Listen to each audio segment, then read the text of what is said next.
El inquilino invisible. La historia real de Dennis Nilsen que horrorizó a Londres. Introducción al enigma de Nilsen. Escocia, 1945. En un pequeño puerto pesquero nace un niño que, décadas más tarde, conmocionará a todo el Reino Unido con una historia que parecería extraída de una novela de horror. Su nombre: Dennis Andrew Nilsen. Hijo de una madre escocesa y un militar noruego, creció entre silencios, ausencias y un entorno emocionalmente frío. La infancia de Dennis estuvo marcada por el vínculo con su abuelo materno, la única figura de afecto real que tuvo. Pero ese lazo se quebró trágicamente cuando el anciano falleció en el mar, dejando al pequeño Nilsen con una herida invisible que jamás sanaría. A partir de entonces, su personalidad comenzó a cambiar. Se volvió retraído, introspectivo y distante con su entorno.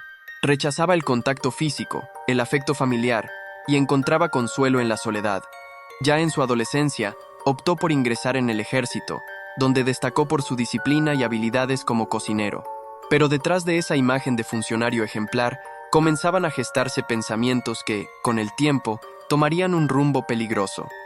Durante sus años en servicio, sus primeras fantasías comenzaron a aparecer. No compartía su orientación sexual con nadie y evitaba cualquier situación que pudiera delatarlo.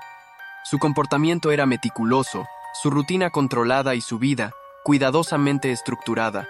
Cuando volvió a la vida civil en 1972, lo hizo como un hombre que por fuera parecía común, pero por dentro arrastraba un vacío que no lograba llenar. Trabajó como policía, como guardia de seguridad y finalmente como funcionario público. En todos esos ambientes, pasó desapercibido. Nadie sospechaba lo que ocurría puertas adentro de su apartamento, porque para entonces, Dennis ya había comenzado a transformar su soledad en un ciclo de encuentros y desapariciones. Sus motivaciones eran distintas a las de otros casos conocidos. No actuaba por odio ni venganza. Lo suyo era una necesidad de compañía llevada al extremo. Una necesidad que lo llevó a convertir su hogar en el escenario de uno de los episodios más estremecedores de la historia criminal británica. El origen de un abismo emocional. La vida de Dennis Nilsen fue un largo proceso de aislamiento emocional, moldeado desde la infancia por pérdidas tempranas y relaciones familiares frágiles. Su madre, tras divorciarse de Olaf Magnus Moksheim, se trasladó con sus hijos a casa de sus padres. Fue allí donde el pequeño Dennis encontró en su abuelo Andrew White una figura protectora. Paseaban juntos por el campo, recorrían las playas y compartían largos silencios que, para el niño, significaban todo. Sin embargo, esa conexión fue interrumpida abruptamente. Andrew falleció repentinamente en el mar cuando Dennis tenía apenas 6 años. Ese evento marcó un antes y un después. En su mundo emocional, la muerte comenzó a relacionarse con el abandono y al mismo tiempo con una forma de unión eterna. Desde entonces, el joven Nilsen desarrolló una fascinación por el estado inconsciente, la inmovilidad y la presencia silenciosa. No se trataba de impulsos agresivos, sino de una distorsión afectiva profunda. Con el paso de los años, esta fijación se intensificó, aunque supo esconderla detrás de una fachada de normalidad. Ingresar en el ejército fue una decisión que encajaba con su necesidad de orden. Se destacó como chef y fue destinado a diferentes lugares, desde Alemania hasta Yemen. Durante este tiempo, acumuló vivencias que reforzaron su desapego. Fue atacado en una ocasión y logró defenderse, lo cual alimentó una sensación de control que, más tarde, trasladaría a su vida privada. Su comportamiento siguió siendo meticuloso, incluso cuando la angustia lo empujaba al consumo excesivo de alcohol. Al regresar a Escocia tras 11 años de carrera militar, Nilsen enfrentó una nueva crisis. Su madre, preocupada por su soltería, comenzó a presionarlo. La tensión estalló cuando su hermano menor lo acusó de ser homosexual frente a toda la familia. Esa escena lo expulsó definitivamente del núcleo familiar. Se trasladó a Londres con la intención de comenzar de nuevo, lejos del juicio de sus parientes, en una ciudad donde creía poder encontrar aceptación. Sin embargo, lo que halló fue un entorno impersonal, repleto de encuentros vacíos y relaciones fugaces. Esa búsqueda constante de afecto, mezclada con una idea distorsionada de lo que significa compañía, se convirtió en el punto de partida de su descenso hacia lo macabro, el comienzo de un ritual silencioso. Cuando Dennis Nilsen llegó a Londres, creyó que finalmente podría vivir con libertad su orientación y quizá formar un vínculo duradero. Se integró a la policía metropolitana y comenzó a asistir con regularidad a bares de ambiente. A pesar de los encuentros ocasionales, su necesidad no era simplemente física. Anhelaba una conexión profunda, una presencia permanente, algo que compensara ese vacío instalado desde la infancia. Sin embargo, cada vez que alguien se marchaba de su casa al amanecer, ese mismo vacío se hacía más grande. Con el paso del tiempo, la frustración lo empujó a un estado emocional cada vez más inestable. Renunció a su puesto como agente y encontró un trabajo como funcionario público. Allí, su desempeño era correcto, incluso destacado, pero sus noches se tornaron cada vez más oscuras. La bebida se volvió una constante, y el silencio de su apartamento era interrumpido solo por el murmullo de la televisión encendida. Fue entonces, una noche de diciembre del año 1978, cuando ese abismo que lo habitaba se tradujo en una acción concreta. Caminando por la ciudad, se cruzó con un adolescente llamado Stephen Holmes, de apenas 14 años, quien regresaba a casa tras un concierto. Dennis notó que el joven intentaba conseguir alcohol, así que lo invitó a su apartamento. Bebieron juntos y tras quedarse dormidos, al despertar a la mañana siguiente, Dennis sintió el miedo profundo de volver a estar solo. Fue ese temor el que activó algo en él. Sujetó al muchacho hasta dejarlo sin conciencia y luego lo sumergió en un balde con agua. No hubo escenas ruidosas ni gestos impulsivos. Todo ocurrió en silencio, como si intentara congelar el momento, detener el tiempo. Lo ocultó bajo el suelo de su apartamento y durante meses lo mantuvo allí, visitándolo ocasionalmente como si se tratara de un compañero que jamás se iría.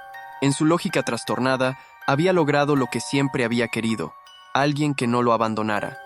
Esta dinámica se convirtió en un patrón. El hecho no se repitió de inmediato, pero marcó el inicio de una serie de actos que seguirían un mismo esquema.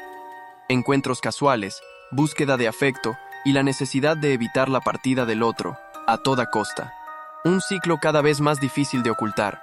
Con el paso de los meses, Dennis Nielsen cayó en una rutina tan oscura como meticulosa.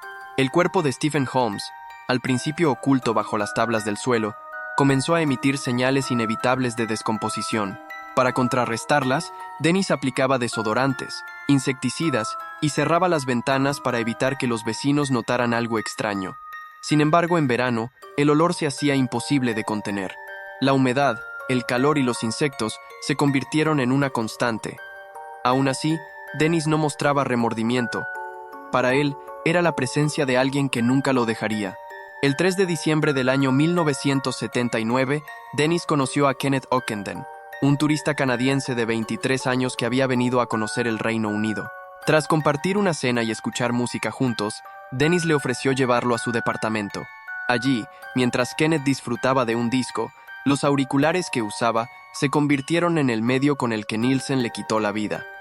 Luego lo fotografió con una cámara instantánea en distintas posiciones.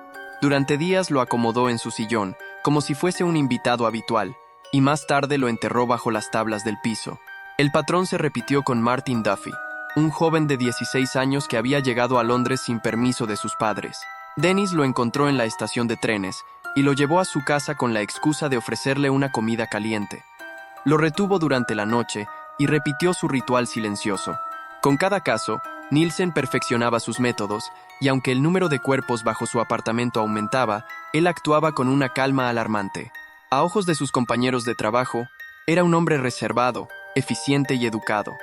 Nadie sospechaba que, tras las puertas cerradas de su vivienda, se escondía una escena imposible de imaginar. Durante el siguiente año, sumó más nombres a su lista. Todos ellos compartían una característica. Eran jóvenes en situación vulnerable, sin familiares cercanos, sin redes de apoyo.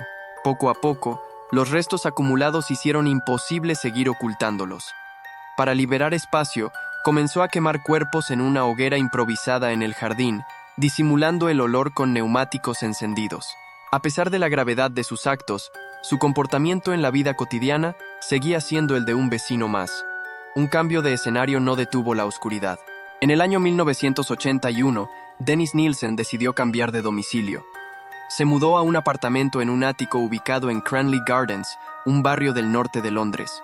Aunque ya no contaba con el espacio subterráneo que antes le había permitido ocultar restos, no detuvo su conducta.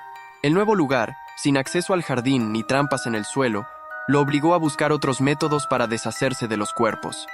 Sin embargo, el impulso era más fuerte que las limitaciones logísticas. Para él, La necesidad de compañía era tan profunda como insaciable. Uno de sus primeros encuentros en la nueva residencia fue con John Howlett, un joven de 23 años que conoció en un bar.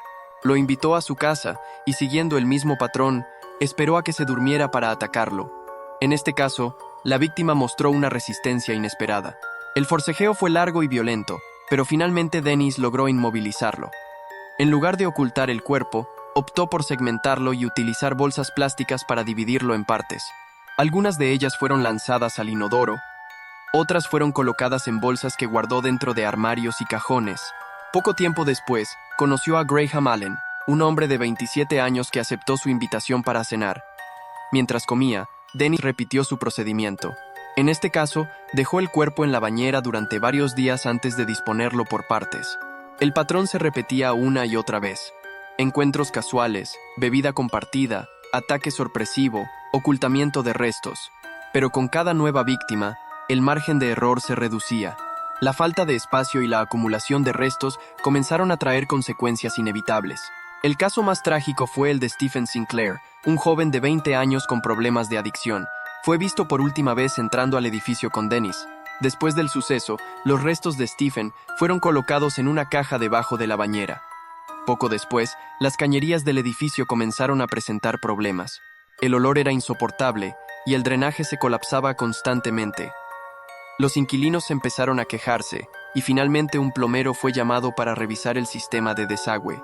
Lo que encontró cambiaría el rumbo de la historia. El hallazgo que destapó el horror. El 3 de febrero del año 1983, el fontanero Michael Catran llegó al edificio en Cranley Gardens tras recibir una serie de quejas por problemas persistentes en los desagües. Lo que en principio parecía un atasco ordinario pronto se reveló como algo totalmente fuera de lo común. Al inspeccionar la tapa del sistema de alcantarillado, Catran detectó un hedor insoportable y notó que de las tuberías sobresalían fragmentos de lo que parecía carne en estado de descomposición. Preocupado, tomó una muestra y se la llevó a su supervisor. La escena era tan inusual que ambos regresaron al día siguiente con una linterna más potente. Al enfocar la luz dentro de la tubería, pudieron ver trozos de carne y huesos humanos. La conexión con el apartamento de Dennis Nielsen, el único en ese nivel del edificio, era directa. El hallazgo fue reportado de inmediato a la policía. El detective Peter J. fue asignado al caso. Después de confirmar que los restos eran efectivamente humanos, se decidió visitar a Nielsen en su lugar de trabajo al día siguiente. Dennis regresó a casa esa noche sin saber que los investigadores ya habían estado en su edificio. Cuando los agentes tocaron a su puerta, lo recibieron con aparente tranquilidad. Tras informarle sobre el hallazgo, él se mostró reservado al principio, pero ante la insistencia de los oficiales, accedió a que revisaran su departamento. Apenas cruzaron la puerta, el olor lo delató. Al ser confrontado con la evidencia, Dennis simplemente señaló un armario y dijo que allí encontrarían lo que buscaban. Dentro del armario, los agentes encontraron bolsas plásticas cuidadosamente selladas que contenían restos humanos. El ambiente era denso, el aire casi irrespirable. Sin embargo, lo más inquietante no fue el hallazgo físico, sino la confesión que vendría después. Mientras era conducido a la comisaría, uno de los oficiales le preguntó cuántos cuerpos había. Dennis miró por la ventanilla del coche policial y tras una breve pausa respondió: 16, tal vez más. Ese mismo día se iniciaron los trabajos forenses en el lugar. La búsqueda de restos se extendió al desagüe, al baño, a los armarios y a los basureros cercanos. La dimensión del caso se volvía cada vez más aterradora. El juicio que conmocionó al Reino Unido. Con el arresto de Dennis Nielsen y las confesiones detalladas que ofreció durante los interrogatorios, la justicia británica se preparó para uno de los procesos judiciales más impactantes de su historia. El juicio comenzó el 24 de octubre del año 1983 en el tribunal de Old Bailey, en Londres. A Nielsen se le imputaron oficialmente 6 cargos de asesinato y 2 de intento de asesinato. El caso capturó la atención de los medios, pero las autoridades tomaron precauciones para evitar una cobertura que pudiera interferir con el debido proceso. Desde el primer momento, la defensa intentó que Nielsen fuera declarado no culpable por razón de responsabilidad disminuida, alegando un trastorno de personalidad severo. Para ello, presentaron al Dr. Patrick Galway, un psiquiatra que testificó que el acusado sufría de un desorden narcisista profundo y episodios de disociación. Sin embargo, la fiscalía presentó a su propio experto, el doctor Paul Bowden, quien afirmó que Nielsen era plenamente consciente de sus actos y que su comportamiento, aunque perturbador, no era indicativo de una enfermedad mental grave. Durante el juicio, uno de los momentos más emotivos fue el testimonio de Carl Stutter, la única víctima que logró sobrevivir. Su relato fue estremecedor. Con voz temblorosa, describió cómo Nielsen intentó asfixiarlo y sumergirlo en agua hasta dejarlo inconsciente, solo para revivirlo momentos después. Su testimonio fue clave para establecer el patrón de comportamiento del acusado y confirmar que actuaba con método y conocimiento. La corte también escuchó la declaración del detective Peter J., quien relató el proceso de arresto, la investigación forense y las confesiones de Nielsen. Además, se leyeron fragmentos de cartas escritas por el propio acusado desde prisión, en las que hablaba de su falta de arrepentimiento y del poder que sentía al tener control sobre las víctimas. Estos documentos reforzaron la imagen de un hombre meticuloso, distante emocionalmente, pero muy lúcido. El jurado deliberó durante menos de 2 días. El 3 de noviembre del mismo año, emitieron un veredicto unánime. Dennis Nielsen fue declarado culpable. El juez David Crum Johnson lo condenó a cadena perpetua con una recomendación de cumplir al menos 25 años antes de ser considerado para libertad condicional. El final de una historia que aún deja preguntas. Tras ser sentenciado, Dennis Nielsen fue enviado a la prisión de máxima seguridad de Full Sutton, donde pasaría el resto de sus días. En esa nueva etapa como recluso de categoría A, Nielsen continuó mostrando una conducta reservada, centrada en la lectura, la escritura y el arte. Compuso música, tradujo textos al sistema Braille y escribió una extensa autobiografía de más de 400 páginas, la cual, sin embargo, nunca fue publicada oficialmente. En prisión recibió cartas de personas interesadas en su caso, a las cuales respondía con detalle y tono reflexivo, pero sin mostrar arrepentimiento genuino. A lo largo de los años, se mantuvo en contacto con algunas figuras del sistema judicial que habían participado en su captura y juicio, como el inspector Peter J., a quien envió varias cartas comentando su visión de los hechos. Estas misivas, con un lenguaje técnico y pretencioso, reforzaban el perfil narcisista que los psiquiatras habían descrito durante el proceso. En ellas hablaba de sus acciones sin empatía, y se mostraba interesado más en los efectos legales y filosóficos de su caso que en el daño causado. En mayo del año 2018, Nielsen fue trasladado al hospital de York tras experimentar un intenso dolor abdominal. Se le detectó una rotura de aneurisma en la aorta abdominal y fue operado de urgencia. Regresó a prisión, pero pocos días después sufrió una embolia pulmonar severa. Postrado en su celda, rechazó recibir más atención médica y finalmente falleció el 12 de mayo de ese año. Tenía 72 años y había cumplido 34 años de condena. La investigación oficial concluyó que su fallecimiento fue consecuencia directa del deterioro físico que había rechazado tratar. No hubo señales de negligencia en el trato recibido, y el defensor del pueblo de prisiones afirmó que su atención fue proporcional a la que habría recibido cualquier ciudadano en libertad. Hasta la fecha, al menos 4 de sus víctimas continúan sin ser identificadas. Gracias por haberte suscrito a este canal y por ser parte de esta comunidad que busca comprender los hechos sin sensacionalismo, con respeto hacia las víctimas y sus familias. Puedes dejar tus mensajes abajo, siempre con consideración. Nos leemos en los comentarios.